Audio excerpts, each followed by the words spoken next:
Welcome to the latest episode of Five on the Floor on the Five Reasons Sports Network. Thanks for joining us on your favorite podcast app, on Apple Podcasts, on Android. We recommend Spotify. Also, check out the Five Reasons YouTube channel for content across the South Florida sports spectrum.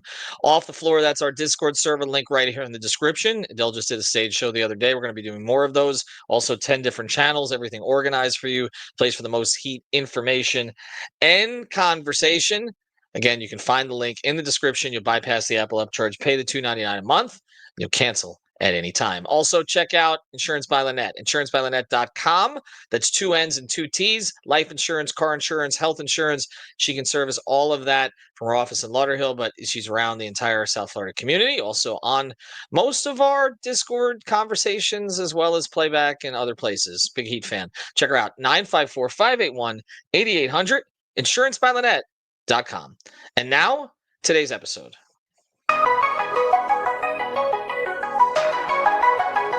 Mercy, luxurious, Heat Nation, yeah, Mercy and Lago, down to Biscayne, yeah, five on the floor, ride for my dogs, where here's the thing, you can check the score, hustle hard, couple scars, wearing bubble frogs, down to Biscayne. Kept the floor playing, got it all band. Y'all seen the block, stop with one hand. And Pat we trust, it's about have the guts. We're here to bring the heat, y'all can hang it up. Welcome to Five on the Floor, a daily insider show on the Miami Heat and the NBA, featuring Ethan Skolnick, Greg Sylvander, Alex Toledo, Brady Hawk, and others from the Five Reasons Sports Network. Also, make sure to subscribe to Off the Floor for the most heat anywhere.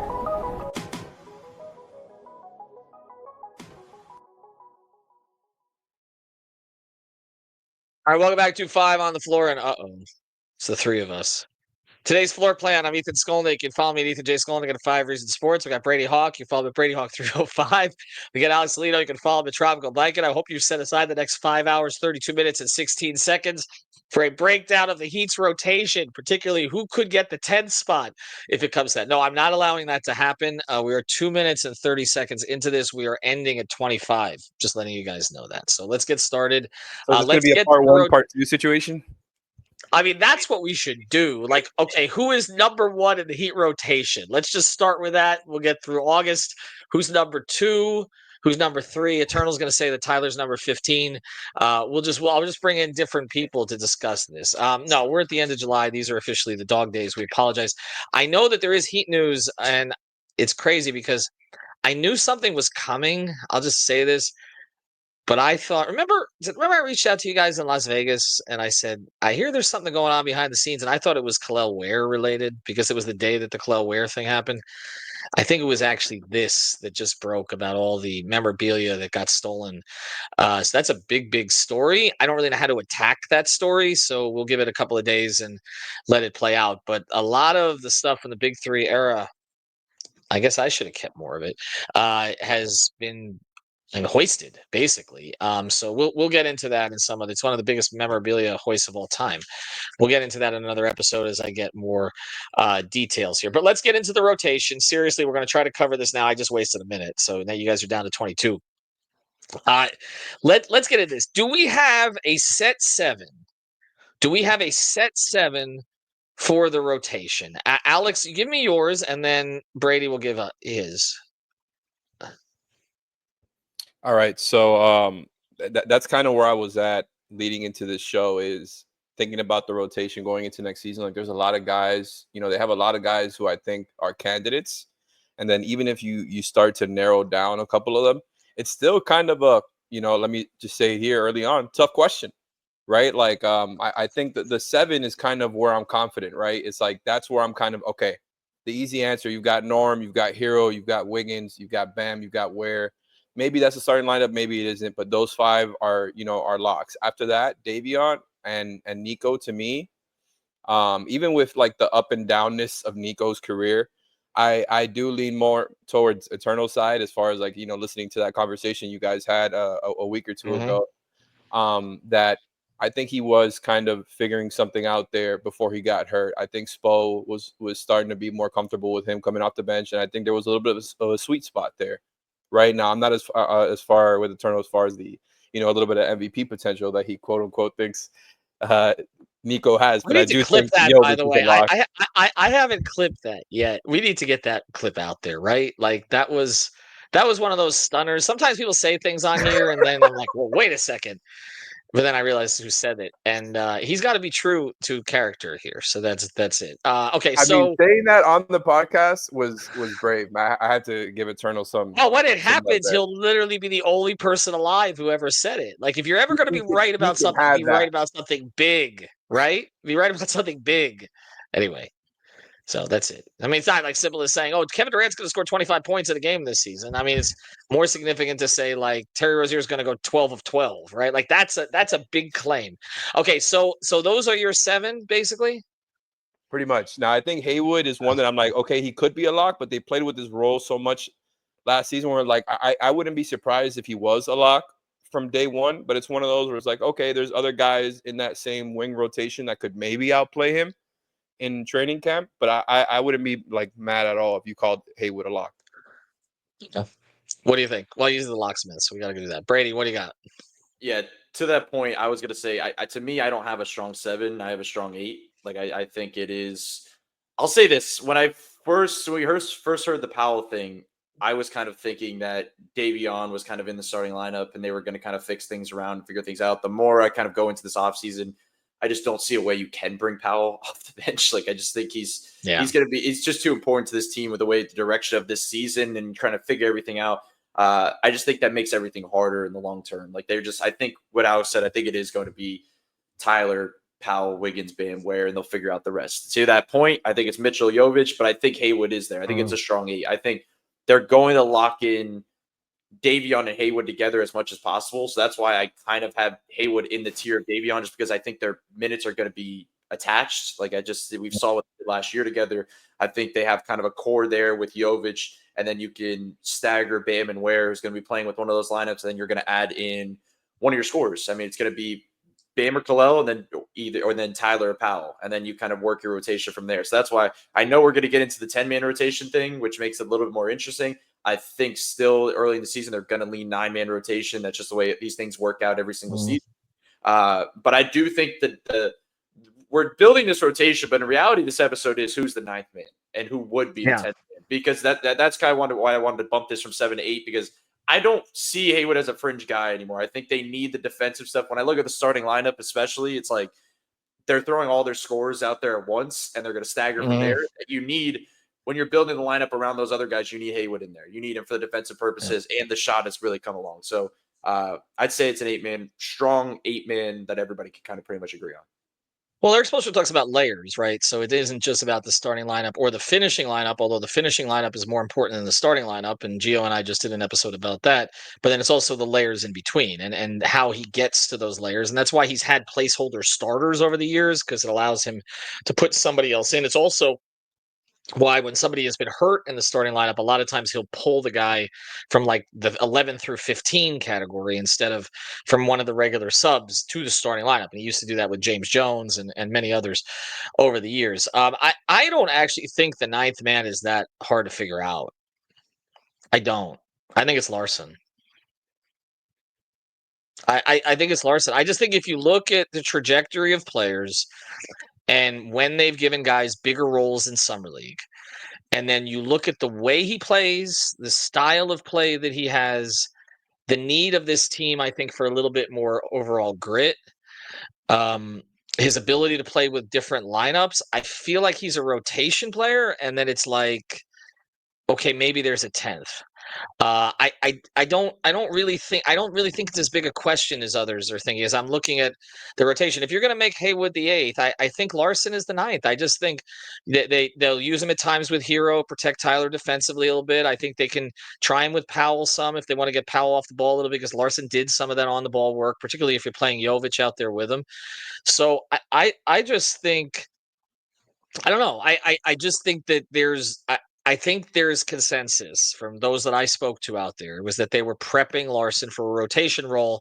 And when Spo talked about it, not just to us, but also on NBA TV, and that one appearance he made, he kind of indicated that. He's like, he's ready for something bigger now. And I don't see. I see. Here's the thing about him. Okay, when we look at rotation players, we always look at, okay, what is the guy going to do to get out of Spoelstra's sight, right? Like, what is he going to do to make Eric feel he can't play him? I just don't know what it's going to be with Larson unless he literally missed 30 3-point shots in a row. And even then, I feel like he would be telling him to keep shooting, and he'd be saying that he's doing things that don't show up in the box score. Am I crazy on this? Because I know we can talk about other guys. I think there are other guys, but I think right now that's the ninth guy. Who are you asking here? Alex, Brady. Are you guys trying to draw out the episode now? I What are you wasn't sure. doing? No, yeah, we are. I wasn't sure who you were going to there, so I just wanted to defer. But I'm with you. I came into this like doing the exercise in my head and thinking if I had to bet, Haywood and Larson would be 8 and 9. That's kind of where I'm at. But it's just one of those things where, like you mentioned, there's so many guys that are kind of in the running, and that doesn't include like Terry or anything like that. Like somebody that's like, just completely unexpected, right? Even without him, there's still a lot of guys who could technically be in the running. Like even though guys might be at different positions, there's only so many spots in the rotations. Like you guys are talking about, like Brady said, like Spo typically, for as much as I personally love a good 10-man rotation when you have a deep team, Spo typically leans towards 9. And then, some games, maybe he'll play 10, whatever, but it's typically 9. And maybe the 10th guy can get like a few minutes here and there, but it's not much. Right. And so that 9th man is so like that spot in the rotation is so precious for Spo.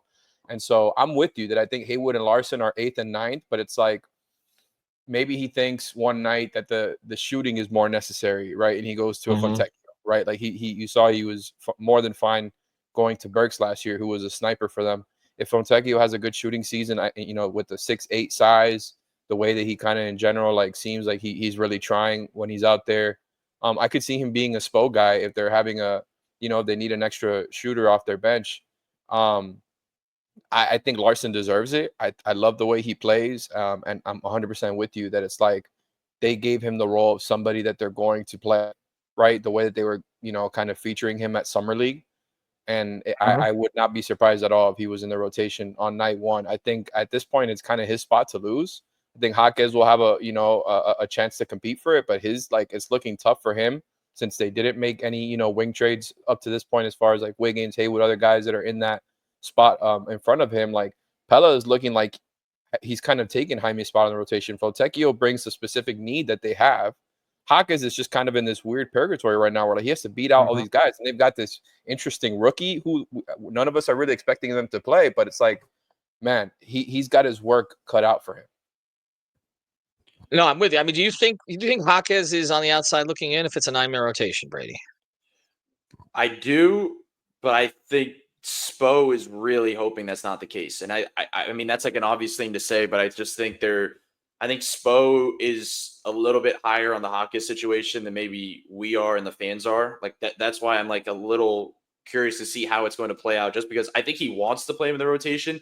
But when I look at the rotation, the fit isn't there for me. Like when I look at like where Jaime can kind of slide in, like I just think, as Alex was saying, I think a lot of these lineups off the bench, it's going to be more leaned into shooting, and it's just going to be tough to like play the Jaquez thing and him sit in the corner and do that whole thing. But maybe he does have, a redeemed season and can come back a little bit stronger, and they can put him in different lineups. But I think right now Larson has earned it up to this point. But the guy that you mentioned, and this was what I was going to kind of say before, my hot take of the season is like, because I haven't really talked like a lot about this guy, but I think Fontecchio, I think my hot take is he is a rotation player. Like Really? I just think Spo, when it comes down to it, and he looks at the kind of the rotation as a whole and like what they're missing in a lot of these lineups and what it's going to come down to. I know there's like not a lot of defense at the point of attack unless they're running the Haywood Davion lineup, but I think they're going to lean into Fontecchio. I think they're going to lean to the shooting. I think that Burks example is a good example. I mean, he just leaned into him immediately. I know he was a veteran that he trusted, but they've liked Fontecchio. I mean, he was somebody. It's not somebody that it was like, okay, just somebody they traded for Duncan. He's just on the roster. I think they actually might lean into him a little bit. And he has size. He has the ability to shoot over guys. So I'm just interested in the way he's kind of, because we didn't talk a lot about this, but I do think he's kind of one of the interesting players heading into camp. Like the kind of training camp that he has, like how he performs, how the shot looks, how he's kind of competing at that level. Like if he does, I do think he could break into the rotation. But I said this before as well. Like I kind of, with the direction of this team and where they are right now, I kind of hope that he's not ahead of Larson. Like I in my head, it's like you are leaning into that thing that you mentioned where it's like you go to the slight 10, where it's like you throw a 10th guy in there for a 5-minute spurt in each half just to see what he can give you. And that to me is Fontecchio. Like he's the 10th guy you could throw in there, see if there's something to spark and be in the rotation there. But I want Larson to play. Like I even think about the lineup that they could run if they're staggering, where we're saying Davion, Haywood, and Jovic are a lock for that lineup. You're staggering Bam and Kalel. Let's say it's Bam in that lineup specifically with the bench unit. And then I would say you're probably putting Powell at the 2 because I think they're probably going to link up Hero and Ware and Bam and Powell. I mean, that's a fine lineup to me. I mean, if you're running Davion, Powell, Larson, Jovic, and Bam, that seems like a pretty workable lineup that you could do some different things with. And then when you kind of sub some defense out, you could bring in Fontecchio for a spurt. So as now I just named 10 guys. And like you just the question that you asked me to start this was, is Jaime on the outside looking in? Yeah. I mean, right now it does seem like he is. He seems like he's the 11th guy looking in, unless he comes back and it's like he looks like a completely different player than he did for most of last season, where he just looks, the shot looks different, the defense, he looks quicker, like all of that stuff together. That's the only way I think it really changes. I think he has to force his way into Spoelstra's thinking. I really think that's where we're at right now. I don't think it's guaranteed in any way. Just like I don't think that the Ware starting spot is guaranteed, but I think it feels somewhat inevitable because it would be viewed as a step back if he's not. I think that's part of this. Like, and you're also managing his ego. And I think as long as he shows up and gives them enough of what we saw in the last 2 summer league games, then Nico's not going to have an issue coming off the bench. Nico wants to close. Okay, we talked about the closing lineup, so that's really what he wants to do. And if he puts himself in a position where, as he looks in Eurobasket and all the rest, if he looks like he's really coming on, then Spoelstra gives him that prominent role off the bench. He'll just stay in games at the end of games, even if most of us think he's probably going to lean on Davion as that 5th closer in a lot of those situations. All right, on the other side of this, I got a different question for you guys without us pushing it too far. I'm just going to ask this. Is this rotation better than the one they took in the last season? And let's assume that they had Jimmy Butler who wasn't hiding in the corner. Okay, before we do that, I want to mention a great sponsor of the 5 Reasons Sports Network. That's Prize Picks. Use the code 5 FIVE. Put down your $5. You get $50 to play right away. Prize Picks, the official fantasy sponsor of the 5 Reasons Sports Network, legal in the state of Florida. You can play baseball there. Also, MLB, of course, WNBA, and more. Plenty on the weekends as well. Golf, tennis, and also the racing. Everything's on there. So check it out. It's prizepicks.com. Use the code FIVE. Put down your 5, get your 50, get your flex plays, get your power plays. It's all on there. And again, everything they used to have in Florida is pretty much back. So check it out. It's prizepicks.com. Okay. What was the rotation coming into last season? I'm gonna try to remember it. It was Rozier, Hero, Butler, Jovic, Bam. The bench was Jaquez, Love, I guess we assumed at the very beginning of the year. Thomas Bryant got some of those minutes. It wasn't Ware. So Love or Bryant, Jaquez. It wasn't Larson yet. Duncan, and Highsmith, right? So Duncan, Highsmith. Were we missing a point guard? They didn't really have one, right? Drew Smith kind of emerged in that role, but it was Highsmith, and so Love or Bryant, Jaquez, Highsmith, Duncan, with a little Drew mixed in as they went forward. Isn't this rotation better this year? Or are you guys just going to put so much weight on the Jimmy that you were getting, right? Like, is that determine everything?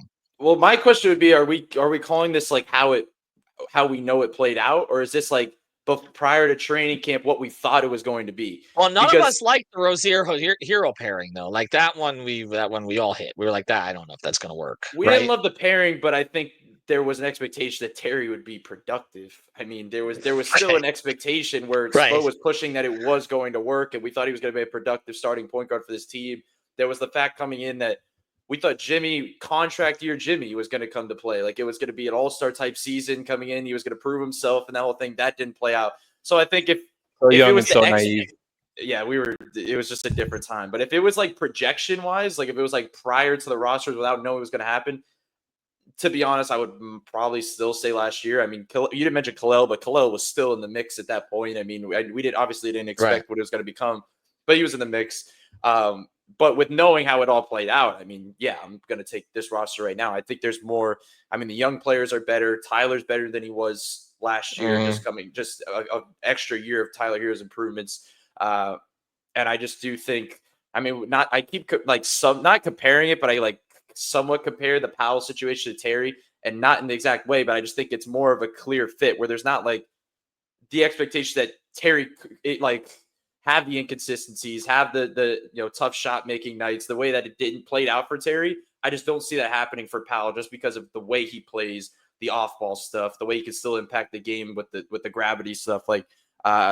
There's not as many question marks that I have with the Terry Tyler thing that I do with the Powell Tyler thing, as we talked about on the previous podcast. So yeah, I'd have two different answers compared to like when we're viewing the roster, because obviously it was an absolute mess the way it played out. Alex, let's look at fit, right? Obviously, Jimmy's a better player than even a half engaged Jimmy is a better player than a lot of the players we're talking about here. But just in terms of fit, we were talking about some of the issues, right? Like that Jimmy and Tyler still were kind of working out chemistry. We didn't really know how it would work with Rozier and Jimmy. Jaquez. Right, Jovic in the starting lineup. Jaquez, like how much would he play with Jimmy as opposed to just replacing Jimmy, even if we expected Jaquez to be better, than he was. I don't know. It feels like if we're going to say last year's rotation was better, it's simply because of Jimmy. I think on paper this team is deeper, a little more well-rounded, a little more overall scoring punch. Again, barring injury and barring major regression, which, again, we got major regression from a couple guys last year, so it's definitely possible. But honestly, this year, you're not counting on Rozier or Jaquez, two guys who were supposed to be we said fourth and fifth best players potentially last year. Like, that's really what we were looking at. And now, like, we're saying Jaquez is barely a 10, and Rozier we're not even discussing. Right. So I just think on paper, that's one of the reasons I was interested in doing this is I do think this team is a little smoothed over, a little better. Pieces are not quite as jagged. They just don't have a guy we were counting on to be a 1. But Norm Powell may produce better than Jimmy ended up producing simply because Jimmy was not really wanting to be here anymore, right? Norm Powell wants to be here. That's half the battle. So I don't know. I'm not trying to hope traffic this. I know I said the highest win total here for this team is 47. I still believe that. But I think we probably overestimated last year's roster coming into camp. And I feel like we may be underestimating this one a little bit. That's sort of where I've come down on it. I think I'm with you. Although like I feel like most of us, and not just including us three, but like most fans, it feels like in general we're not in on that starting lineup idea. And look, that may just be like, the people that I'm seeing. So maybe I shouldn't try to represent a majority there, but just in general, like that starting lineup, I wasn't a fan of it. And then on just the way it played out, it didn't work, right? Like what Brady said earlier, I just think you were expecting a good Terry Rozier, right? Even if the fit wasn't great with the starting lineup, even if you put him to the bench and he could still be an offensive spark plug for you, even if the defensive stuff wasn't working with Tyler, I thought he would be a productive NBA player for them who was playing 25, maybe 30 minutes a night. Maybe not like a star, but a good player, a solid, decent player. He was terrible. That like you mentioned, he's not even in the conversation right now, right? He's behind a guy who hasn't played NBA minutes and who none of us won't expect, and Kasparis, right? I just think like it's so like we can't underestimate how like those major drop-offs that they had last year with Terry and secondarily with Jaime, like, is that just going to keep happening? Right? Because if not, I'm with you. I do think the rotation is better. Like, knowing what we know now, this rotation is better than the one they started last season with. Even if I would say like maybe if you put that all together a little bit better and play better units, and Jimmy, you had the Jimmy thing resolved and that dark cloud wasn't over you, maybe that's a better team overall. Like you have a decent Terry, you have a decent Jaime, like what we thought we were getting, right? Like that world might be a better team. But that world ended up not being reality, right? Like that podcast you referenced, Ethan, with where you referenced Terry and Jaime as two of their top 5 players. I vividly remember that podcast, and I vividly remember calling. No, we've erased that podcast. That podcast no longer exists. You I can't find vividly that remember on being excited for Spotify, Terry. YouTube. I vividly remember being like a guy who like, hey, Jaime is going to be a sneaky 6-man candidate. Like, I was so wrong. I was so wrong. So look, like that world that I thought we were heading into was a better one, but it was not reality. So look, this rotation. Maybe it happens this year. Maybe it happens this year. The Terry comes out gangbusters in camp. They can Hawkins be is lighting everybody up. What's the phrase? Since both you and I are so good with commonly held phrases, like be better than the sum of their parts or whatever. Like, I think they have a better shot. Well, no, it's correlation is not causation, right? Like, is not the one. By the way, before we close this episode, I'll let Brady close it. We're going to keep this under 30. We have to come up with our most commonly used phrases. We're going to do a poll on Off the Floor. So obviously, Alex is on, at the end of the day, which he doesn't use anymore, or that's a tough question, which he does. Brady's is, I'm interested to see. That's one. I wrote down another one the other day. If you have others that you go, I say a lot of things that annoy you people. Apparently, I used to say, here's the thing all the time. We turned that into a regular segment on 790 back when there was actual, the two sports radio stations in town. So if there are any other things. When you say correlation isn't causation, some people have noted that right after that, you always say, or is it the other way around? I always say it. It's part of it. It's fine. Wait, Greg has a thing too. So good.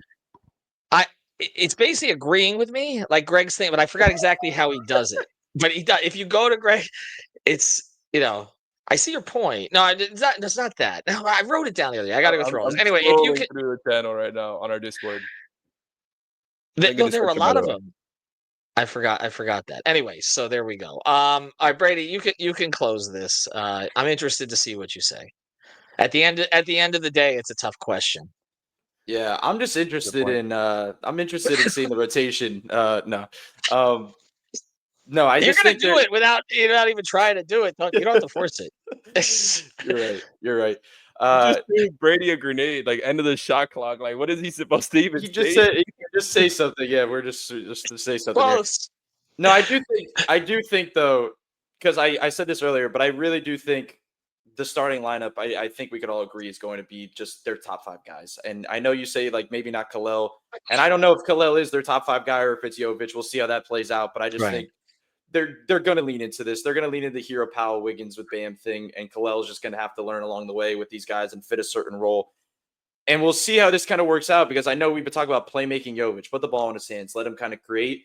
Well, if you have Davion that's playing in a lot of his lineups, how is that going to look? Are they still going to let Davion, because Davion can still bring the ball down the floor and initiate, but Jovic just being the primary playmaker, they're going to have to lean into that. And as much as we talk about rotation, the biggest thing to me is like just lineups that they figure out. Like I know we did the podcast the other day about like 2-man combos, but it's really about the lineups that they play and playing the right guys together. And that's why you have certain guys that we haven't seen really play together. Who's Powell going to play well next to? Wiggins, I think we haven't gotten enough of that to really see the connection. I know we brought up Hero, Jovic, Ware, something I just want to see, like them playing consistent. I thought that was one of those groupings that just played really well. Davion Mitchell and Haywood Eisford, they have a defensive connection. Like if they could just figure out who plays well together, because maybe the question isn't about who's just the best player that's going to fit in the rotation. Maybe Fontecchio plays really well with a certain lineup in camp, where like he just fits really well with the Davion Haywood pairing, or like something like that. Or if maybe Larson plays really well with some of the best guys on the team. He plays well in place of Powell, and there's a certain lineup that works there. So sometimes this isn't just about your best players playing in rotation. It's about Spo finding some different lineups. And I think the key about what you said about the depth of this team compared to last year is I'm picturing a lot more unique and diverse lineups this year than I could last year.